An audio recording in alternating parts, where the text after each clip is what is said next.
Hi, my name is Kayla Cooley, and for my television series analysis project and elevator speech, I have decided to base my speech and project off of this television series, The Fosters, which is directed and created by Bradley Berwick and Peter Page.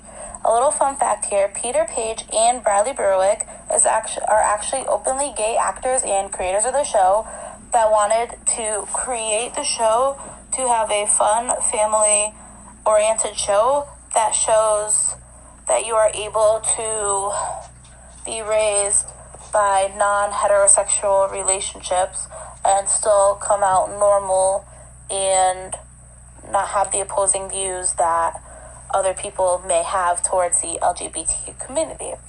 For those of you who do not know what the LGBTQ community is, the LGBTQ community stands for lesbian, gay, bisexual, transgender, and queer.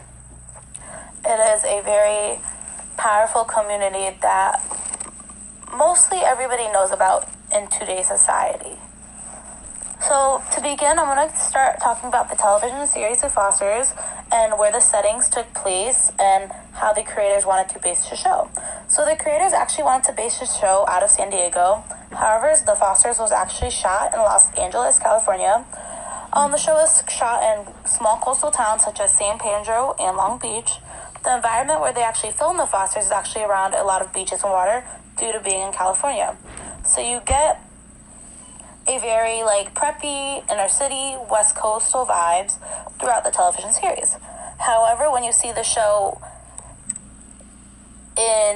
on TV, The Fosters is more classified as an urban setting within a suburb, and it takes place in the show. I feel like the setting actually fits really nicely within the plot of the television series because the main topic in the series is having a same-sex relationship and having open adoption, being adopted, and trying to raise a family while you're dealing with people who might not totally agree with your same-sex relationship.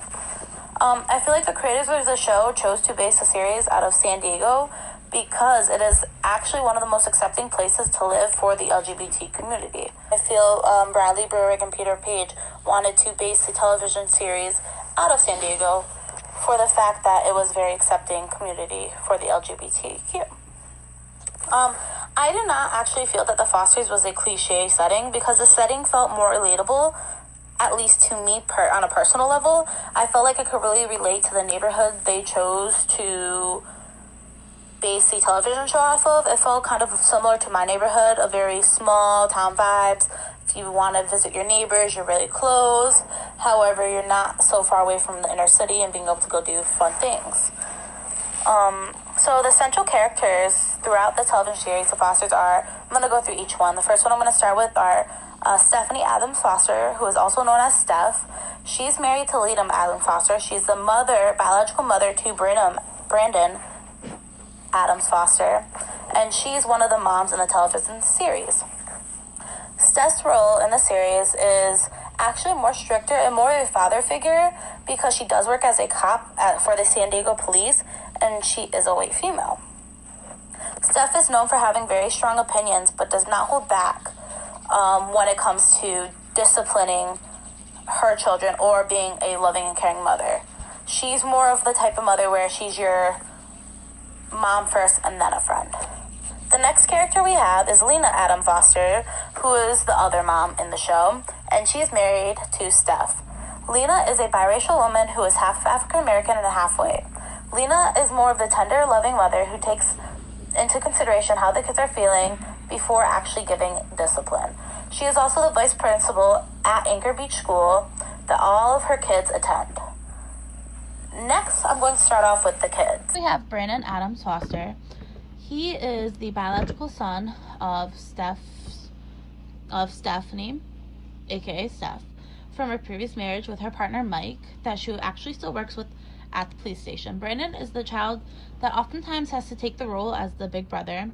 He is, and as the oldest, is oftentimes expected to set an example. I feel that often Brandon is left out due to all his siblings and their problems. He's taken for granted quite a bit because he isn't very much a troublemaker. He just wants to do right, make sure everybody has good intentions in his family. Next, we're going to be talking about Mariana Adams Foster and Jesus Adams Foster. They are both twins and both Hispanic. They were adopted by Lena and Steph after being placed in the foster care system with the Foster's family at age 8. Mariana and Jesus are dealing with the struggles of figuring out if they want to meet their birth mother or not. Jesus is very dominant in accepting he does not want to meet his birth mother. His real family is his adoptive family, and he feels that his mom gave him up, so why should they see them? Although Mariana feels differently. She feels like she wants to be able to meet her mother, but does not want everybody else finding out about it. Mariana and Jesus are in different ways. Different due to Jesus is more of the kid with the ADHD. He's the kid who plays a lot of sports, who has lots of friends. He's very outgoing, but oftentimes is blamed for getting in trouble a lot. Mariana is more of the girly girl. She goes to school, she gets straight A's, she does her homework. Although she does bad things, she never gets in trouble for it. She's viewed as the angel child.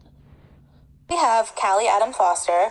She is a white female who lost her mother at a young age, and her dad gave up his rights to her and her brother Jude because her dad was involved with addictions towards drugs and alcohol. Similar to Jesus and Mariana's biological birth mother, who gave them up as well. I feel like Callie is the most taken for granted character because she grew up in the foster care system and she had to fight and struggle due to her mom dying young. Her dad didn't want her. She never wanted her and her brother to be separated.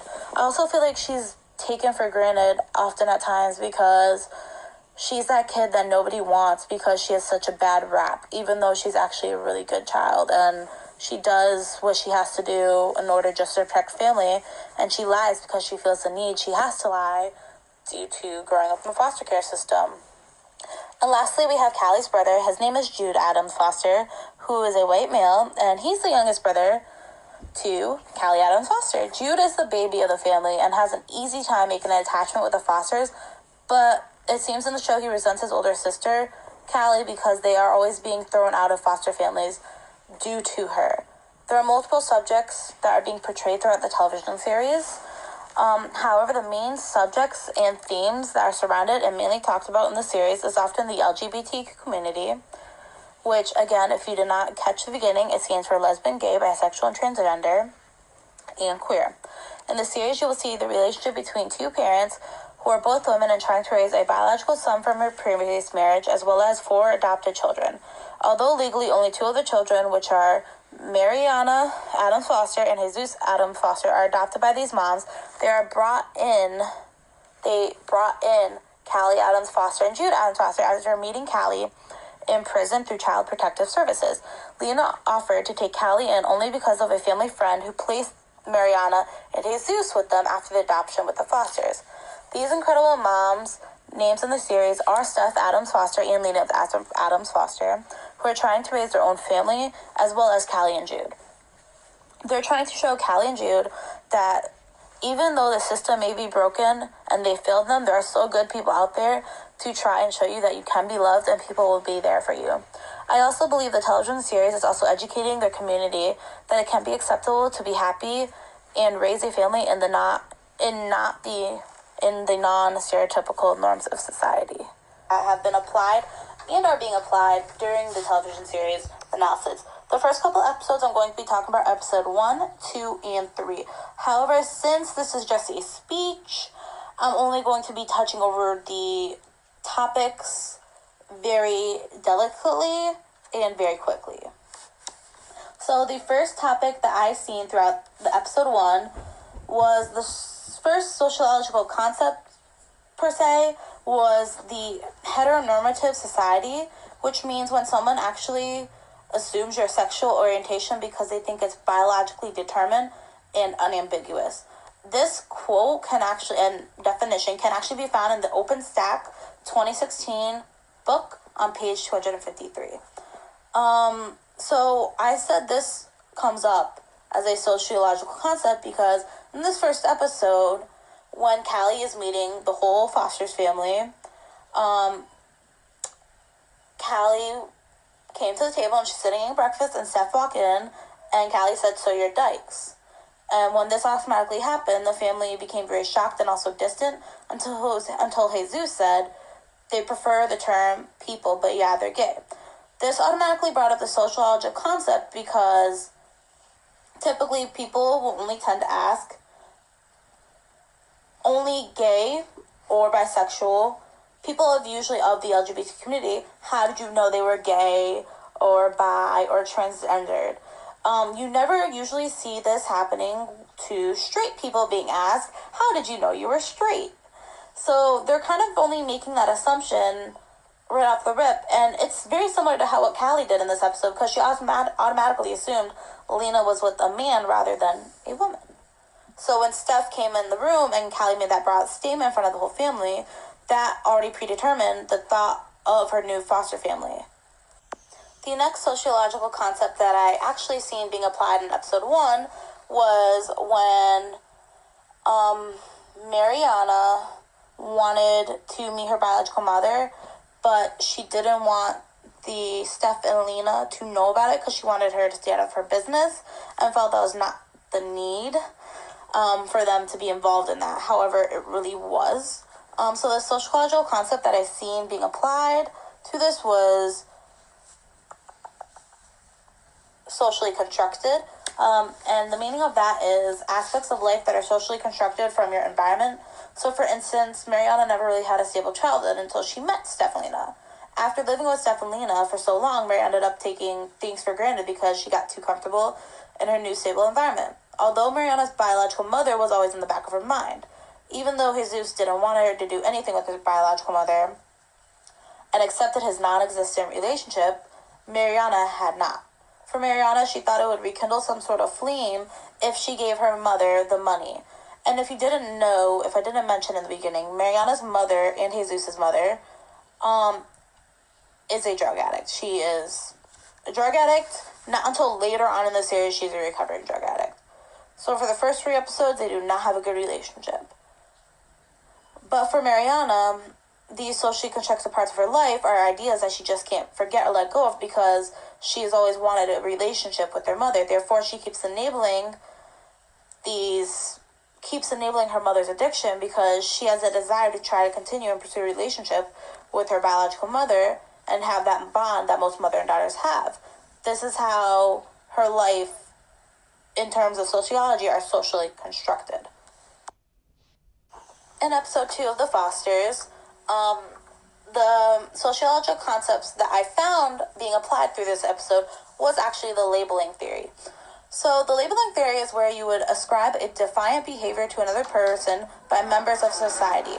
You can find this in the textbook in the OpenStax 2016 on page 141.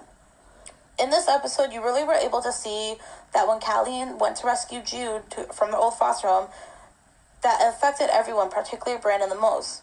Because Brandon did follow Callie from his previous home to her foster home, it did put him in harm's way because he called Steph due to the aggression at the previous foster home getting progressively worse. Now, although in this episode Steph does not want to put Jude nor Callie back into the foster care system, Lena, however, feels more on the fence of putting Jude and Callie back into the system because Brandon and Steph were put at risk in a very dangerous situation due to Callie just taking off and trying to rescue Jude on her own, instead of being able to talk to Steph and Lena and address the concerns and situation regarding her brother. In this moment, during this episode, the writers slowly begin with the topic of the Labeling Act. Lena is not necessarily mentioning the Labeling Act, however, she's going off of everything based on how she feels.